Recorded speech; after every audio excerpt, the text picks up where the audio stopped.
Right, well, we'll hear from Arne Slot live shortly. As you can see alongside me, we've got James Savindra and probably the best-dressed pundit, I'd say, on Good Morning Transfers, Rob Earnshaw. Stop. OK, carry on. Mate, I need to speak to your suit maker. Where do you get this array of suits from? Do you know what? Quick plug. Actually, don't. James, of course, always well-dressed. A great array of polo shirts right there. Right, let's talk about Liverpool then while we're waiting for a slot, and start with Gay and this Gay move that there's been a bit of confusion on, hasn't there, really, in the last few hours? Perhaps could he stay? Could he go? Is he actually in talks at the moment with Liverpool? Where do we stand right now then? Well, one thing we know, Liverpool are still in talks with Crystal Palace to sign Mark Gay. They are the favourites to sign him if he's to go anywhere in this transfer window. Though there is still a chance he will stay at Crystal Palace and leave as a free agent next summer. There has been a gap in valuation.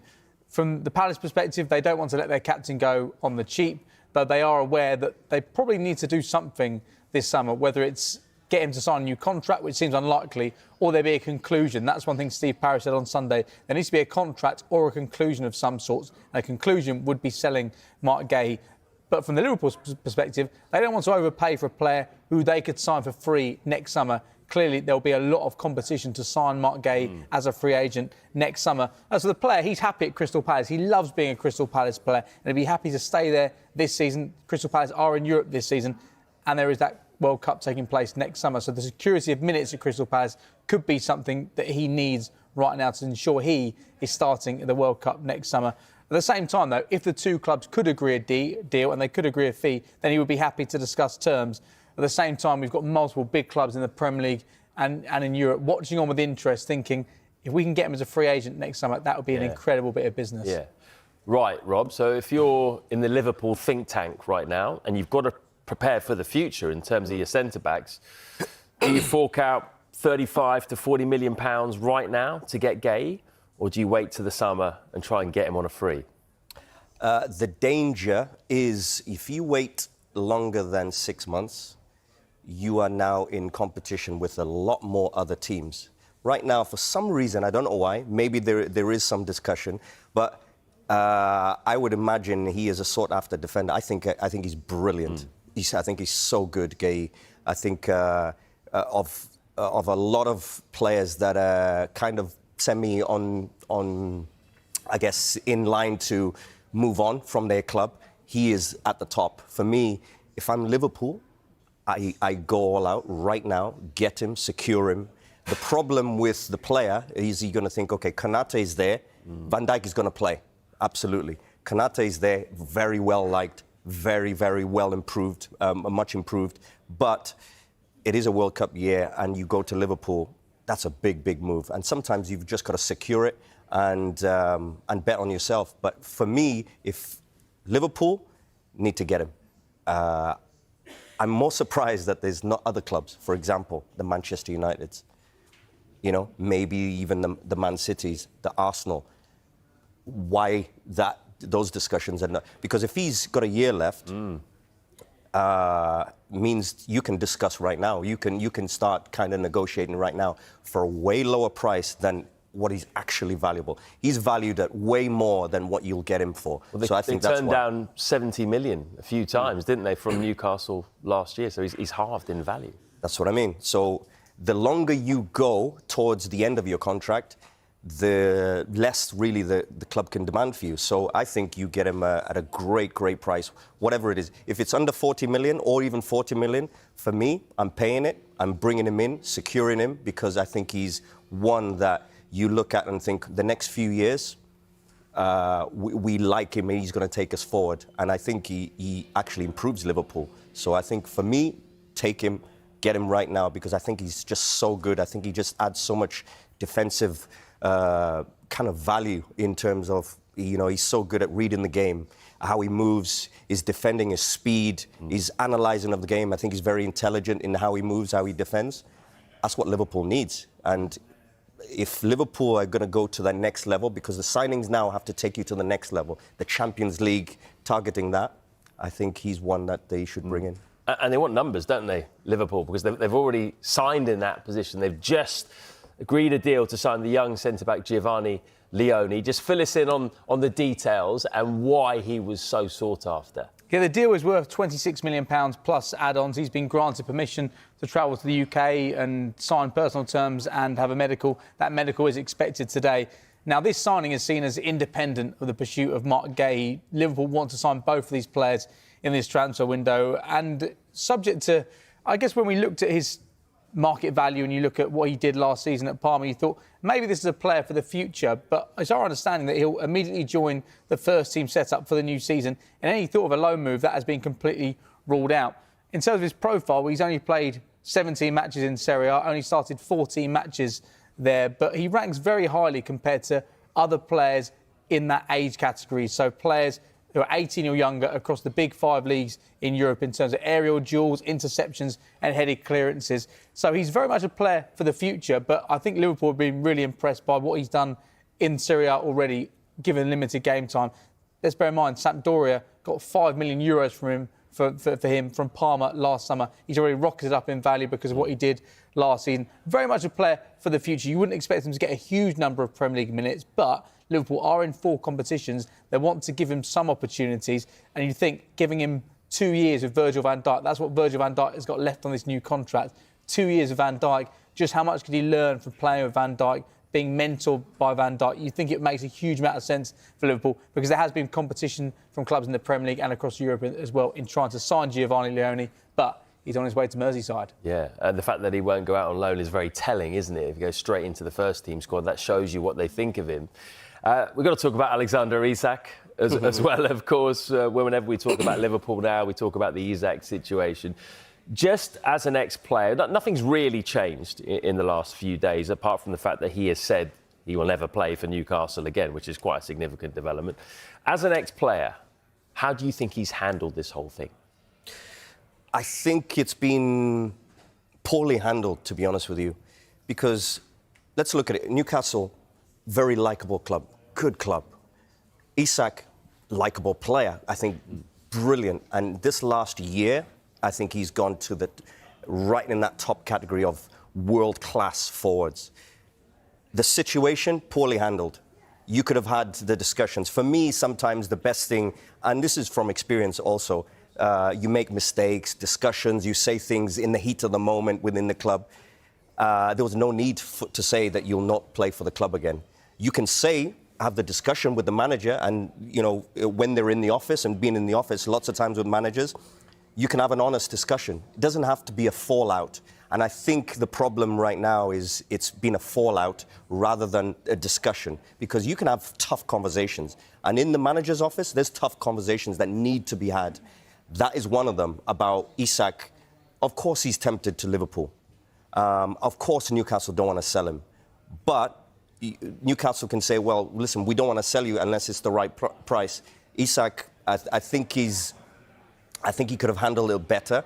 But at the same time, he's got a right, because if Liverpool want him, and maybe that's one of his dream moves, he's got a right to say, listen, coach, I would like to move. I would like to go. Can you let me? And they say, well, I'm sorry, it's going to be 150 million. And he thinks, I'm sorry, it's too much. Right, we're going to have to cut you off, I'm afraid, Rob, because let's listen in to Arne Slot. It seems that you might be able to bring 2 in. First of all, Giovanni Leoni, what can you tell us? That the clubs have agreed a deal, but he hasn't signed for us yet. So the moment when he signs for us, I can go into more detail. And the other one is, of course, the answer you always get from me. Are you able to talk about that a little bit more broadly, though, and say what expectation you have of possibly getting hold of Mark Gay? No. No, because he's not our player. And unfortunately, he was the captain of the team where we lost against last Sunday. So, no, if you want to have any talks about him, you should go to Palace, to Glasner, and ask him his opinion about him. Well, obviously the focus is on the start of your title defence now. So how ready do you feel you and the squad are now going into the start of the season? As ready as we can be. So I think I've emphasised last week on the fact that we've lost 3 or 4 starters, and unfortunately Ryan Gravenberch was not able to play last week and is not able to play this week. So that means that if you exclude the goalkeeper from the 10 outfield positions, 5 were different than the main starters we had last season. And if you then look the quality we bring on the ball, I'm very happy with that. Without the ball, it's 8 out of 10 times, also very good. But the aim at this club is not 8 out of 10 times, it's 10 out of 10 times, and that is the fine-tuning we still need to find defensively. And that went in pre-season one time better than the other one. Up against Bilbao, I was really pleased with our defensive performance, because we didn't give away any chance at all, I think, out of open play. But we did concede 2 set pieces. Against Palace, we conceded the main chances we conceded were when we lost the ball ourselves. So it's been ups and downs, where the downs were not so low, but I think there is the main part for us still to improve, which is normal. I think for everyone in pre-season, it's normal that there's still room for improvement, let alone if we not only lost 3 or 4 starters, I think we've lost 5 to 6 players that played quite a lot of minutes for us last season, and we brought in 4 new ones. So then it's normal that there's a little bit of adaptations, but we are definitely ready for the league to start. And taking all that into account, given what you achieved last season and how difficult it is to go back to back with Premier League titles, what are your expectations for the season? Yeah, but the reason why that is so difficult lays mainly in the fact that there are so many competitors that can also win the league over here. So to win it once is already very special, let alone if you can win it twice in 3, 4, 5 years, or as we did twice in 5 years, and City did even better than us in the last few years. So that's unbelievable if you're able to do this in this league. And probably this year it's going to be harder than every year before, because every team brings in new players, but our main competitors definitely did as well. Thank you. Arne, in that regard, obviously this time last year you had a huge challenge ahead of you with coming to a new league, starting at a new club, replacing Jurgen Klopp, everything that went with it. Is this season in your mind, even personally for you, an even bigger challenge than this time last year? No, you forget to mention that you take over a team and you only have 2 weeks to prepare, because there was a Euros and a Copa America. I think every season has its own challenges. So last season it were the challenges you were just talking about. This season the challenge is that we've lost many starters, and we tried to bring in, we've brought in very good and talented players again as well. And the challenge is always not only yourself but also the teams you face. Now we're starting with Bournemouth, which was last season probably the most intense team in the league. And I mean in terms of running, and also in their playing style, but that goes hand in hand. And then afterwards is Newcastle and Arsenal, so that sums up this league, I think, and the challenge we have. What do you expect from Bournemouth on Friday? What I just said, intense. They made it really difficult for us last season. We beat them 3-0, where you feel like, what is he talking about difficult? But if you look at the game, they had the first big chance of the game. They scored a goal, which was fractionally offside. And then we 3 times, I wouldn't say counter-attacked them, but we were very fast in moving the ball from back to forward. And all of a sudden at halftime we were 3-0 up. And then I thought, wow, which I always thought when I was playing manager in Holland, this is going to be 4-5-6-0. But the mentality Bournemouth showed in the second half, they just kept on going. And that's the mentality they had throughout the whole season afterwards as well. So they also lost some players. They also brought in good new ones, as they've shown in the last few years, that they can always bring in good new players. So, and away it was even more difficult for us. So, very good team, good manager, and a challenge for us on Friday. But looking forward to it, because play an evening game at Anfield is something everyone is looking forward to, I think. Hi there, Arne. Your defensive record last season was absolutely incredible. In the pre-season so far, I know you haven't been particularly happy with some elements of it. How do you resolve those issues when you're looking for that defensive solidity in front of your back four, when you're going to be without a game, the best defensive midfielder in the country? Yeah. And don't forget, we missed out McAllister as well, the last part of last season, and he hardly wasn't able to play in our pre-season. Only now recently he's played a few games, played a few minutes. But it's not that I'm not happy about certain parts. I'm telling you just a second ago that the standard here is 10 out of 10. So it's not one or two things we don't do well. No, in general we do all well, but well is not good enough. And there we have to go one step up in certain aspects, not in all aspects, in certain aspects. And then there's also something like I said, against Bilbao, we were really good defensively, but conceded 2 set pieces. And the games before, we also had mixed teams.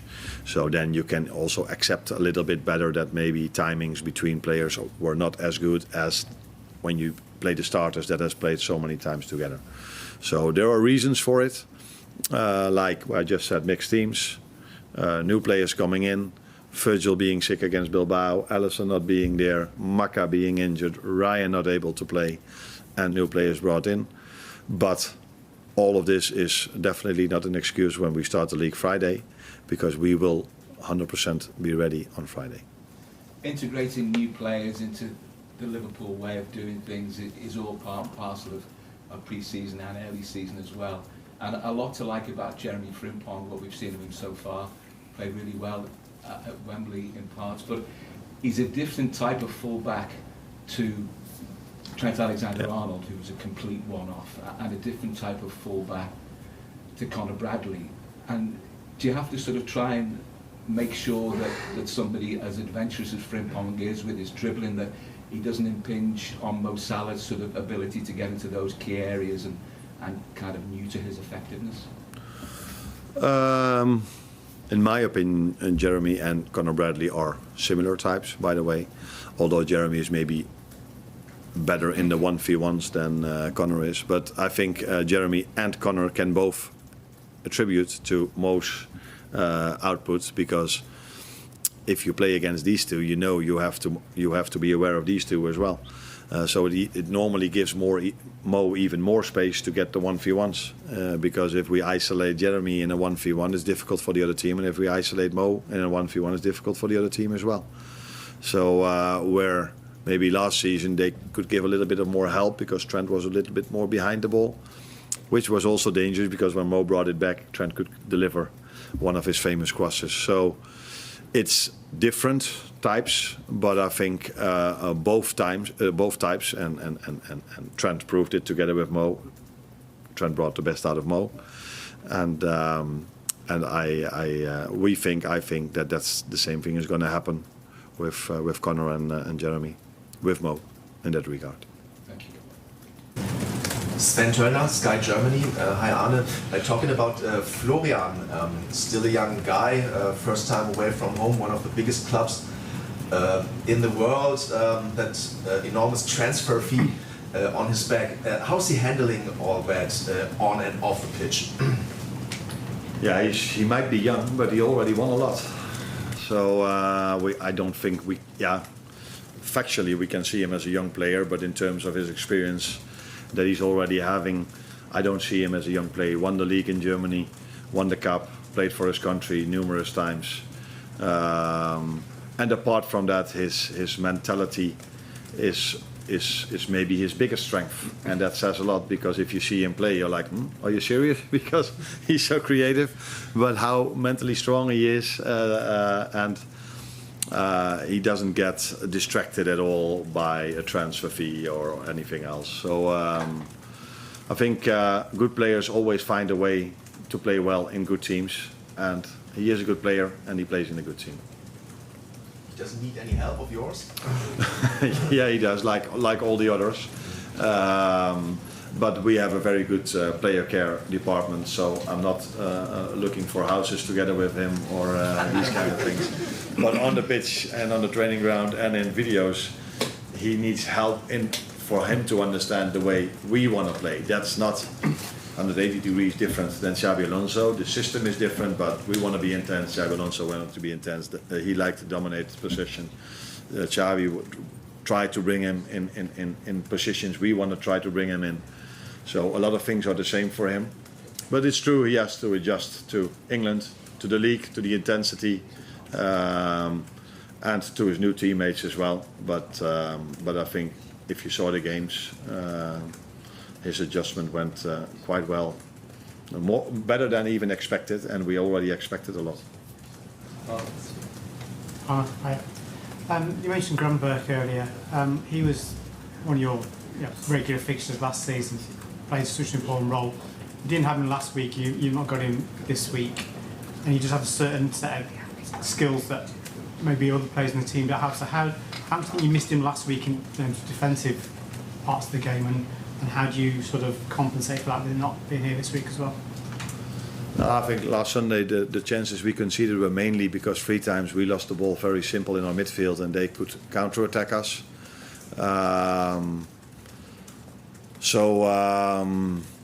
Yeah, you could say Ryan is always taking really good care of the ball over there, but players, Ryan or anyone else in our team, can lose the ball. So in that sense, I'm not sure how much we missed him last Sunday, but it's clear that Ryan has had a big impact on us last season. And it's quite...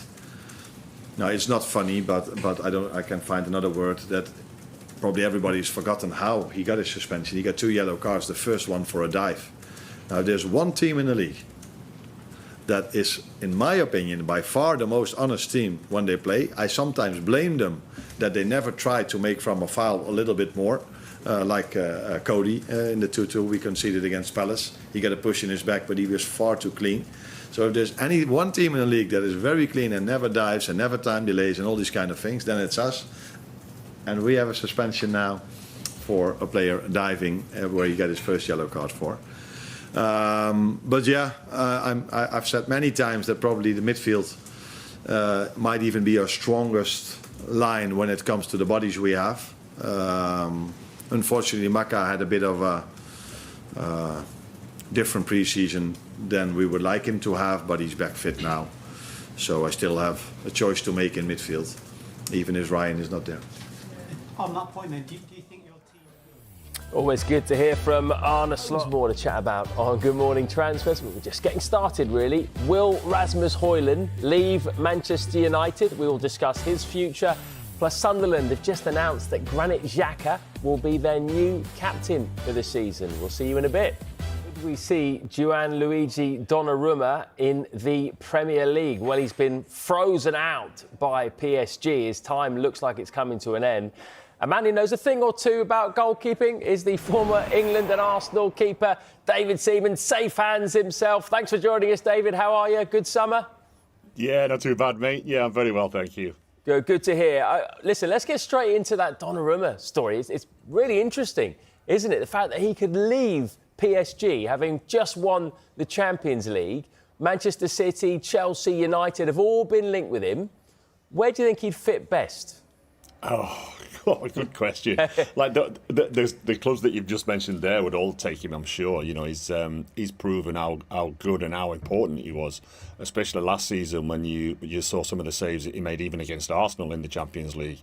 You know, he was the reason that they got through. He got to the final and he has a fantastic game there, you know. So, yeah, I would imagine that Manchester United, maybe Chelsea, would be really looking hard at that because you're adding quality to your team, you know, and you know there's no question marks against him. You know, he's shown what he can do and he's fantastic at it. Yeah, there have been some question marks over his ball-playing ability, I suppose, and does that therefore surprise you that he would be linked to Manchester City, given how Pep likes to play? Yeah, but just give it to a defender. That'll be all right for him.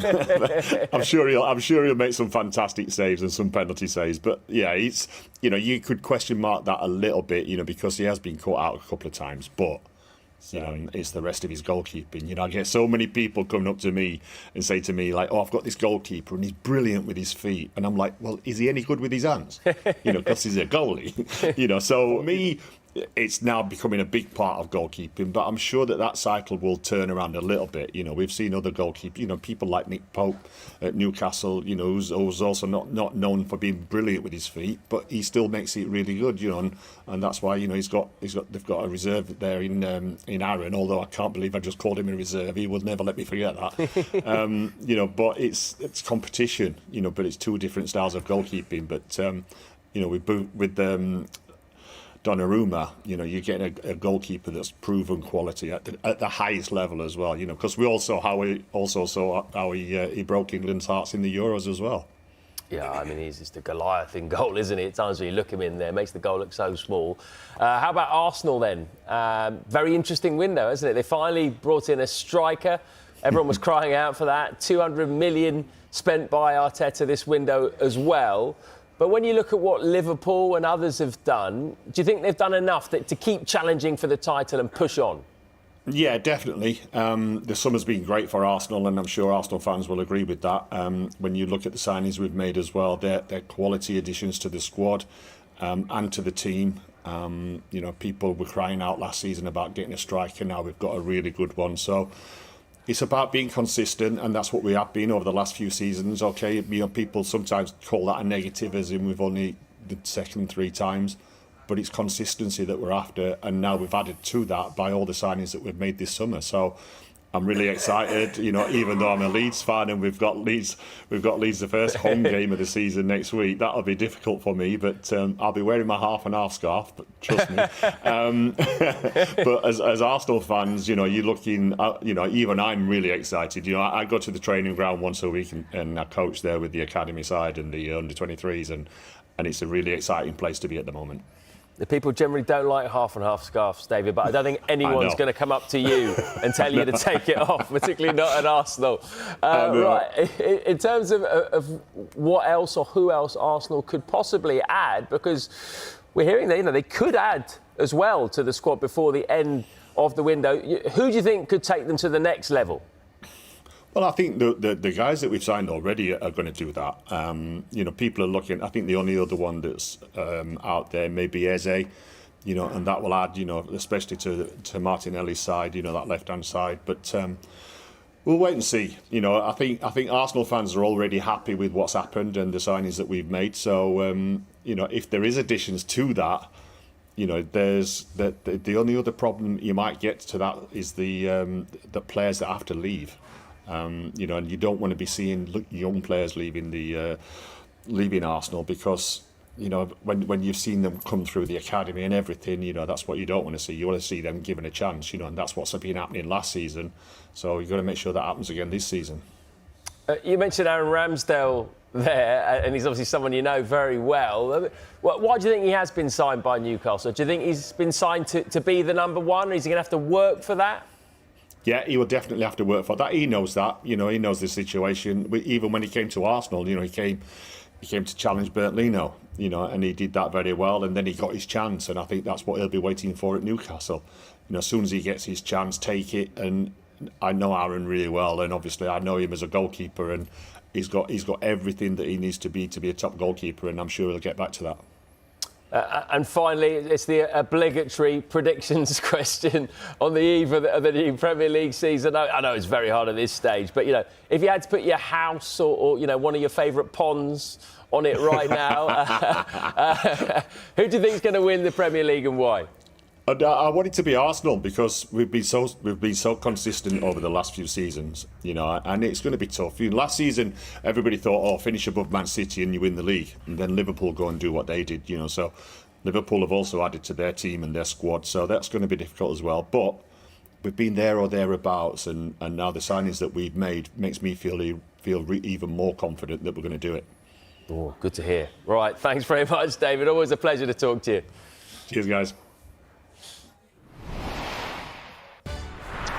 We've got loads more debate to come, and these two, they're just chomping at the bit to get involved. We've got a strong part coming up featuring Rob and James. We're going to talk about a few different things, including could Marco Asensio return to Aston Villa? Stay with us. Quite at that level. There are real similarities with what's occurring with both players right now because they're both not training with the first team. They're not going to be part of the squad for the first game of the season for Brentford and for Newcastle when it comes to Alexander Isak. I think there's been frustration on all parts that things have taken so long, and heading into the start of the season, neither Newcastle or Brentford fans can look forward to the first game of the season with their main striker being in position. They're going to have to find solutions. Newcastle don't have a recognised senior striker to play this weekend against Aston Villa, which is incredible considering there was so much optimism heading into this season off the back of getting back in the Champions League. Well, it's going to be Anthony Gordon or maybe the youngster William Asula playing up front in their first game of the season. This should not be the case. And for Brentford, it's been such a challenging pre-season as well, losing their manager, losing Brian Mbeumo, which took a long period of time, a very protracted saga that was. So I don't think much is going to change over the course of the next few days unless clubs start finding replacements. Brentford need to find a replacement for Wissa before they're confident and happy to let him go. At the same time, they want to sign Dango Ouattara from Bournemouth, but Bournemouth need a replacement for him. Yeah. So I think once these squads get the replacement in line, things can move very quickly. But we were sat here last week and nothing really has moved when it comes to Johan Wissa. And at the same time, relations obviously get worse and worse because you've got a star player, not training with the first team, not part of the first team picture at a time where Brentford need all the good players they can get. Yeah. I mean, look, Rob, Brentford have done this before, right? They are good at replacing their top players. They sell them and they replace them. But this time around, how worried are you for them? I think it's a real big concern. Thomas Frank left, of course. It's been just a constant, just a great kind of person to have around and managing everything in the right way. Players coming in, going. They've done it excellently over the last few years. This is a new Brentford. Unfortunately, your best player, Mbeumo, gone.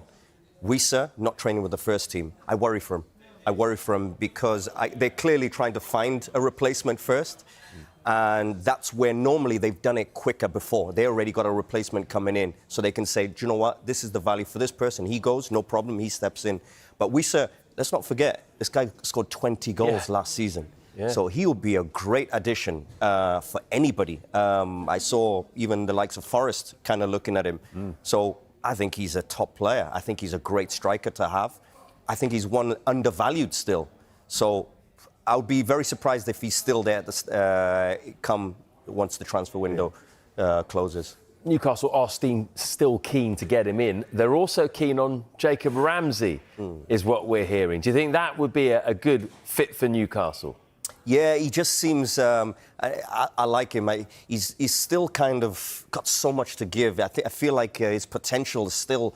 not reached. Yeah, not reached. I think he's one that can just add to a team. He can score goals. He's very creative. He's brilliant at just arriving in the right timing in the box.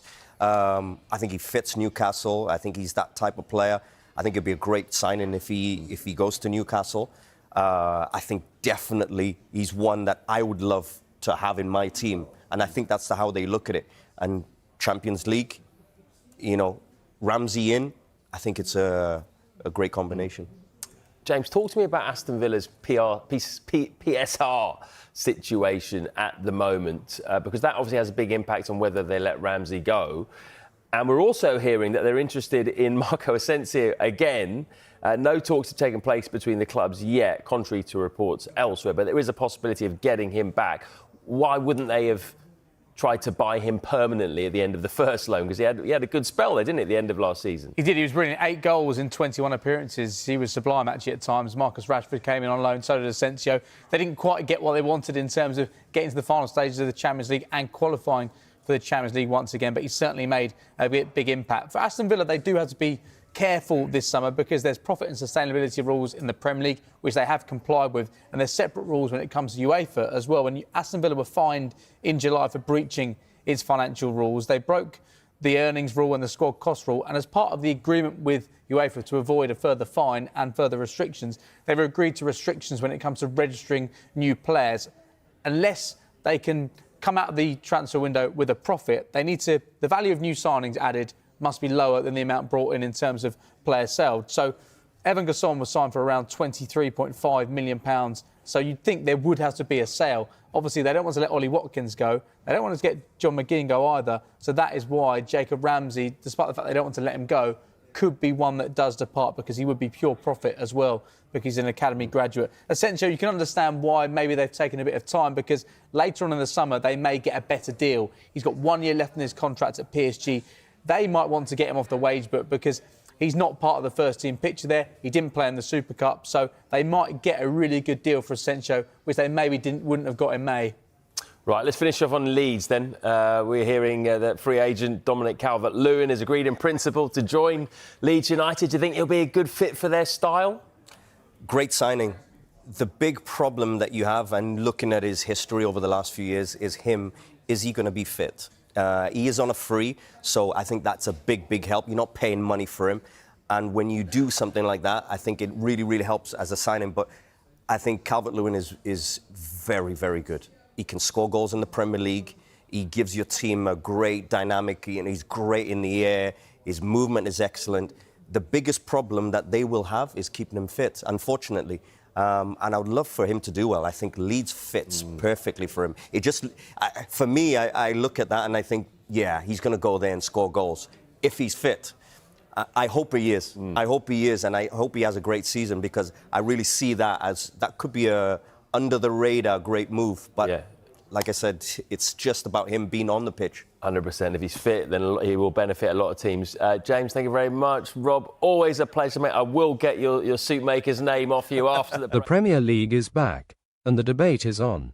Who are the top 25 players in the league right now? Sportlab asked over 20 of their football journalists and reporters to rank the very best talents ahead of the new season, and the results might surprise you. After considering last season's standout performances and factoring in some of the biggest new arrivals from abroad, the list was whittled down to the ultimate top 25. And sitting right at the top, Liverpool's Mohamed Salah. The Egyptian king has once again been voted the number one player in the Premier League, ahead of a stacked field of stars. This ranking blends proven Premier League performers with fresh faces expected to shine this season. Every journalist gave their personal list, Sportlab averaged the results, and that's how the final order was set. But as always, lists like this spark as much disagreement as they do agreement. So, do you agree that Salah is still the Premier League's number one? Who should be higher, who should be lower, and who's been completely overlooked? Let us know your top 5 in the comments, and stay tuned to Sportlab for more debates, breakdowns, and previews all season long.